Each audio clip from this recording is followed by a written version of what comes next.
Hello and welcome to SMTV Live on this Tuesday afternoon. Thanks for joining us today. I'm Duncan Gilman. And I'm Jonathan Sellers. It's finally happened in 2012. Google ad spend has eclipsed print ad spend in all of the U.S. Wow. Including magazines and newspapers, Duncan? Including magazines and newspapers. This is a fascinating chart that was put up by Statista, shared by Creative Commons here. And you can see it tracks it over time from 2004 all the way to the first half of 2012. And it's just fascinating to see. So the dark blue is newspapers, the light blue is magazines, and the way Google has just crept up and up and up. And finally in 2012, this is just the first half of the year, you can see that it has topped newspapers and magazines combined. Do you think there's any chance newspapers and magazines will make up that revenue, or do you think Google is just doing such a great job of increasing? I mean, it looks like they have a steady increase there. You know, yeah, it's a steady increase, and it's really been, for the most part, a decrease from print. So I don't see them making that up. I see, you know, we've seen a lot of newspapers and magazines try to get in to the online game, and this chart does not include online advertising for those publications. So I think they're finding other ways to make up that revenue. I see. Well, it's fascinating. I mean, search is such a pivotal part in anybody's marketing campaign. You've got to make sure you have a nice strategy, and it really shows the importance of Google nowadays. I mean, the fact that they're outpacing all other print publications is almost unbelievable. It is, and it's, you know, I think it was probably predicted a while ago that this would happen eventually, and it's just interesting to see the real numbers that that day is here. As always, whenever you have a question, someone else probably has the same question, and if you need some fresh ideas on your campaigns, it's likely other folks do too. So let us know what you're working on, because we'd love to help you with it. You can email us your questions to questions@splashmediau.com, or you can tweet them to us by using the hashtag SMTVQuestions. Let's take some questions from our viewers. Our first question today comes from Cole. Cole wants to know, what's a good length for my YouTube videos?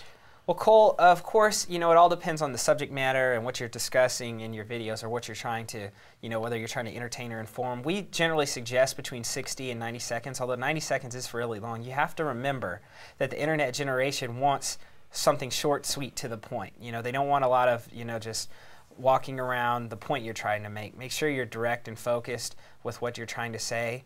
And also consider the fact that you can say a lot in multiple videos, so you know you can splice them up. So if you have a long thing or process you want to go over, you can always, you know, edit them down to, you know, multiple videos in smaller pieces. That way, if somebody's trying to find one specific part of your, you know, long and maybe complicated explanation, they can go to that specific video and find it with ease. That's a great idea, and that gives you another chance to rank for that same key phrase. And just because people want to read the internet, people want to watch the internet instead of read, I'll get it backwards, but just because people want to watch the content doesn't mean that your content can be 10 minutes long. Right. It's got to be short and to the point and engaging if it's going to be shareable. Now, some content has to be a little bit longer, but you have to keep their attention. You've got to find creative ways of doing that. Right. I mean, Duncan is the master at making fantastic jokes throughout his videos and keeping his audience engaged, but we're not all that talented. So you got to remember when you're creating your own videos that, you know, be short, sweet, to the point, and try to be informative and engaging. I think from now on, 30-second SMTVs are the way to go. Ashley wrote to us, should my content be different for Facebook and Twitter? Your content doesn't necessarily have to be different. You can have similar topics, but I would phrase them in different ways. Structure the post in a different way, especially when you consider things like hashtags and @mentions, which don't look the same on both of those platforms. Because you know, a hashtag doesn't really make sense in a Facebook post because it's meant for Twitter. It's linkable in Twitter. Same thing with an @mention. You can tag somebody, but using that @ sign actually in your Facebook post doesn't do anything. Right. So I think your content and some of the things that you post about, yes, can be the same, but just make sure you write them specific for that platform. You always want to format it differently, even if it's the same message, because you know, obviously Twitter has the character limit, and you know, I just like making it, and it's different audiences. People forget that everybody on Facebook that follows you is not the same as everybody on Twitter. Right. You know, those people are looking for different types of things, and so you always want to craft your message more towards the medium than the audience, because I mean, obviously, it will already be there for the audience, but you want to craft it towards a medium because the people are attracted to those different mediums for different reasons. So that's a great point. Yeah, and the focus on a platform like Pinterest is, of course, on the images, but you can have a really long post. That's allowed, a really long description in that platform. So same thing applies. You want to make sure that you're targeting and directing that message, whatever your description for that particular pin is, to your audience. Agreed. Totally agree. Arthur has a question that we're asked a lot, actually. He wants to know, how can I get my company to come up first on a Google search? Well, first of all, you can try to get your company on the top of Google search. Yeah. It is possible. First of all, there's pay-per-click advertising, which you can use in order to help increase your ranking. But if you're looking organically, that's where content comes into play. We post a lot of blogs, a lot of posts on both Facebook and Twitter that help garner key phrase rankings that help lift your company up on those search engine rankings. So that's another way you can do it. And Duncan, do you have any other suggestions?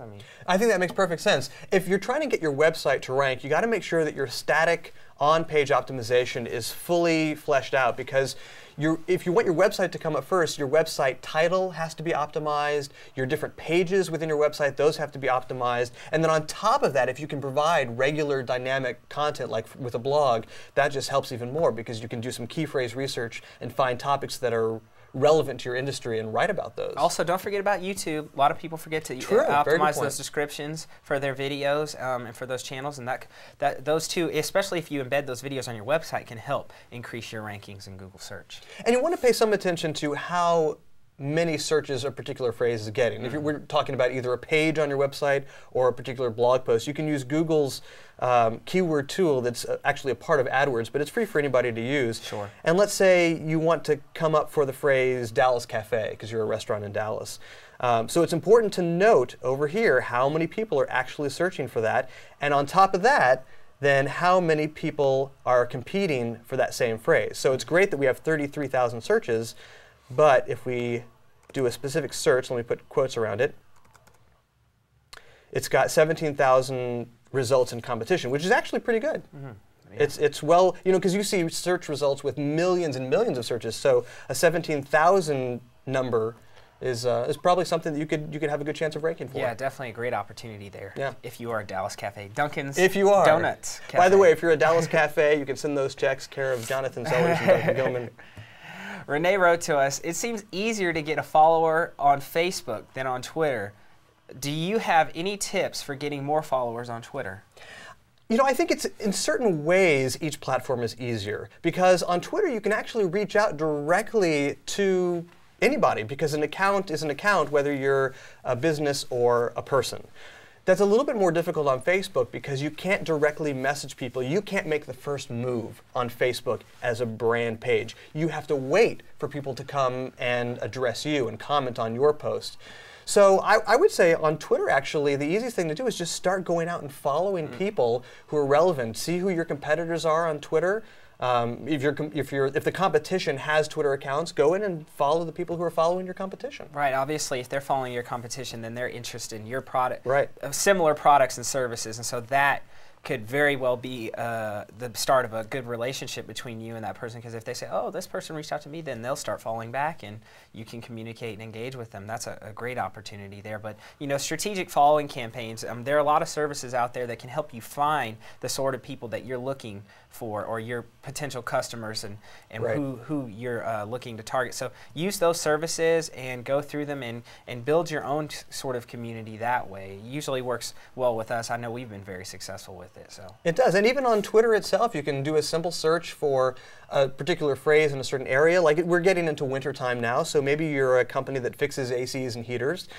A search for heater fixed pulls up people who are talking about, I need to get the heater fixed. Well, this one is my car, but we've got the house is so freezing it hurts to move, hoping to get the heater fixed today. There are great garage doors, which is my issue this morning. But it's great to reach out to these people, even in a passive way, just by following them and maybe responding to them with a tweet that's not too salesy, but just reaches out and lets them know that you're here. And if they write back, then you can respond with a tweet that says, oh, we've got a special on our heater repair today. I totally agree. I think that's a great suggestion. thank you for joining us this Tuesday afternoon. Keep those questions and campaign ideas coming in. For Splash Media, I'm Duncan Gilman. And I'm Jonathan Sellers. Be sure you have an awesome day.